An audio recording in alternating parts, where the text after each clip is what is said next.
परीक्षित के जन्म की कहानी। परीक्षित के जन्म की कथा महाभारत के युद्ध के समय की है। जब द्रौपदी को इस बात की जानकारी मिली कि अश्वत्थामा ने उसके 5 बेटों की हत्या कर दी है तो उसने अनशन करने की ठान ली।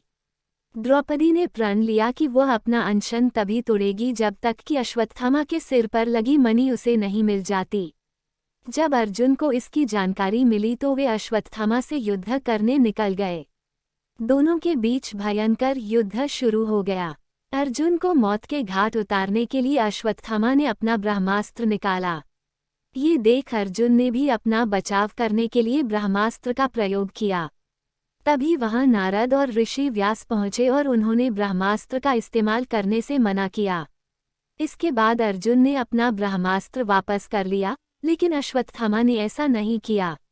दरअसल अश्वत्थामा 5 पांडवों के कुल को नष्ट करना चाहता था, इसलिए उसने अपने ब्रह्मास्त्र की दिशा बदलकर अभिमन्यु की पत्नी जो कि गर्भवती थी उसकी ओर कर दिया। इस पर भगवान कृष्ण ने कहा, अभिमन्यु की पत्नी उत्तरा को परीक्षित नामक बेटे के जन्म का वरदान मिला है, इसलिए वह जरूर जन्म लेगा। अगर वह मरा हुआ भी पैदा हुआ तो मैं खुद उसे जीवनदान दूंगा और वह बड़ा होकर एक महान सम्राट बनेगा, जबकि तुम 3000 वर्ष तक इस पाप को धोते रहोगे। साथ ही हमेशा तुम्हारे खून से बदबू आते रहेगी और वह ऐसे ही बहता रहेगा। यही नहीं, तुम हर प्रकार के बीमारियों से घिरे रहोगे। इसके बाद अर्जुन ने अश्वत्थामा को रस्सी में बांधा और द्रौपदी के पास ले आया। अश्वत्थामा की हालत देखकर द्रौपदी को दया आ गई और उसने अर्जुन से उसे छोड़ने की अपील की, मगर भगवान कृष्ण ने ऐसा नहीं होने दिया और उन्होंने अर्जुन को आदेश दिया कि उसके सिर से मणि निकाल ले और द्रौपदी को दे दे।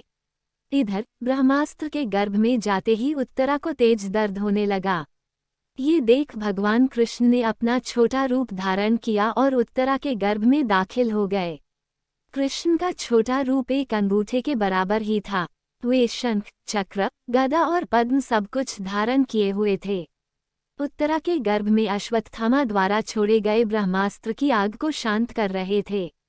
वहीं गर्भ में पल रहा बालक उन्हें देखकर हैरान था कि मेरी मां के गर्भ में ये कौन घुस गया है।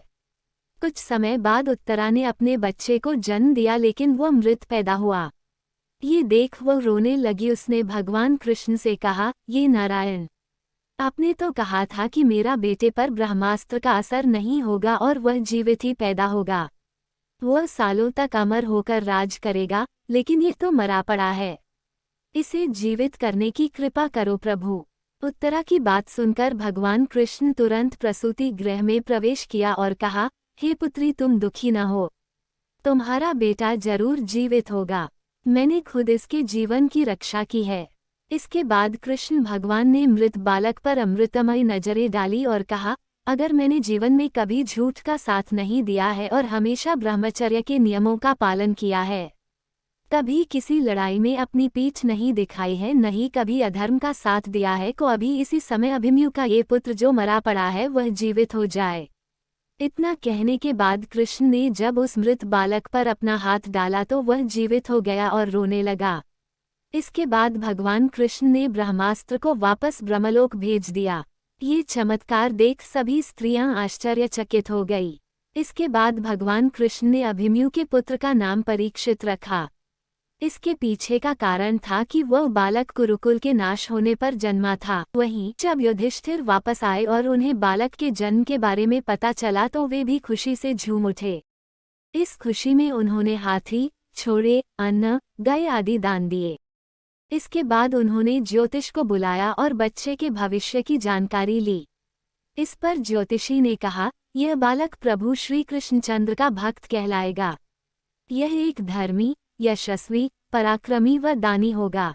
ज्योतिष ने आगे बताया कि जीवन में एक ऋषि का शाप पाकर गंगा के तट पर यह श्री शुकदेव से आत्मज्ञान की प्राप्ति करेगा। ज्योतिष की बात सुनकर युधिष्ठिर खुश हुए और उन्हें दक्षिणा देकर वहां से विदा कर दिया। कहानी से सीख। इस कहानी से हमें ये सीख मिलती है कि कभी भी किसी कार्य को छल कपट के साथ नहीं करना चाहिए, इससे हमारा बुरा ही होता है।